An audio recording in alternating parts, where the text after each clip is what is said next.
All right, let's get to Shane, who's got a question. Shane's in West Perth. We're just back from WA after a great show in Kalgoorlie. What's your question for Peter Dutton, mate? Mr Dutton, thank you for your time. As a third-generation Liberal voter who grew up on a farm and has run small business for over 20 years, I'm struggling to recognise the party I once proudly supported. The Liberal Party was built on values like entrepreneurship, backing small business, and supporting those willing to have a go, values that now seem lost. Small business is the heartbeat of this country, yet there's little support, no meaningful policies, and no safety net for the people taking all the risk. We don't get a guaranteed income, we don't get super, and at this rate, small business will disappear. When will the Liberal Party return to the foundations that built it, instead of chasing a centre-left identity that abandons the very people who made it strong? Well, Shane, I've got a difference of opinion, I might say, in relation to our support of small business. Most of us come from a small business background and our instinct is to help. We increased the instant asset write-off for small business to $30,000. Labor put it at $1,000. And we have done that because we know that it helps business invest into capital infrastructure. It helps people advance their investment at a time when they otherwise wouldn't have done so without that incentive. We've announced a $20,000 deduction for small businesses if they're going to spend money on expenses to take their staff out, for example, at the end of the month. If you want to go down to a local hotel and take your workers, your farm workers out there to celebrate a contract or whatever it might be, end of month sales figures, then you can do that. It's tax deductible. We take the FBT complication out of it.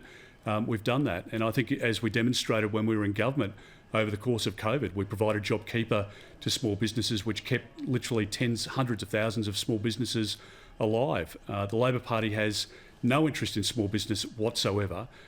They see small business owners as exploiters of their employees and labour, not as people who are the lifeblood of their local community.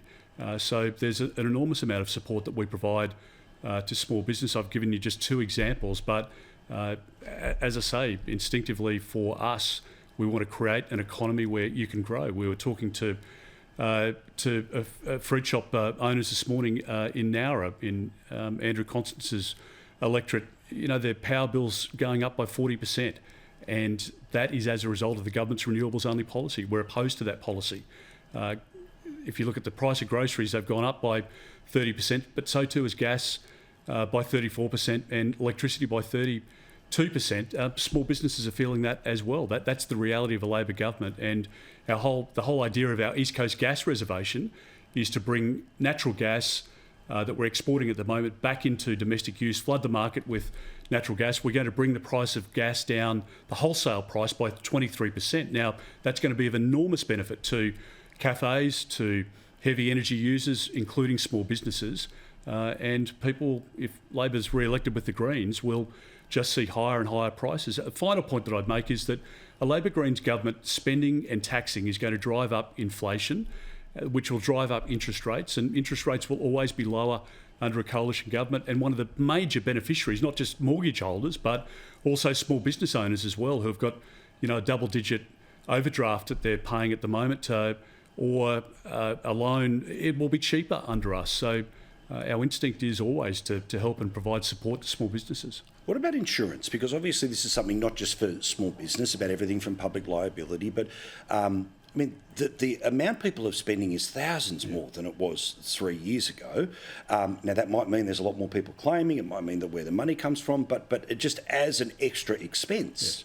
So how can a federal government get involved in that process? Well, there's market failure at the moment. There's no question about that. Insurance is up by 35%.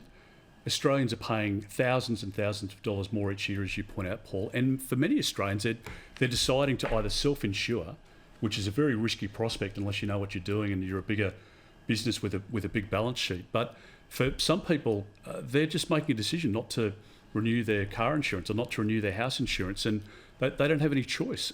They just haven't got the money to pay that insurance. Now, there's either a market concentration problem, or, as some of the companies will point out, there's a problem around reinsurance, and the reinsurance generally comes out of London, and it is having a catastrophic impact. We were in Victoria, in the Grampians, not too long ago with Ann Webster, just talking to businesses there, a local bloke who'd bought the pub, he couldn't settle a transaction because the bank wanted proof of the cover note and he couldn't get insurance. And he ended up having to change the finance arrangements to settle the deal. The transaction couldn't proceed. And the banks obviously want the insurance in place if they've got a mortgage against that property. So it's having all sorts of distortionary impacts in the economy. And for local shows and other groups who are just facing astronomical increases in their insurance as well, it's a huge problem, and I think it's one that the federal government can have an impact on. But at the moment, the government just seems to have no interest in it at all.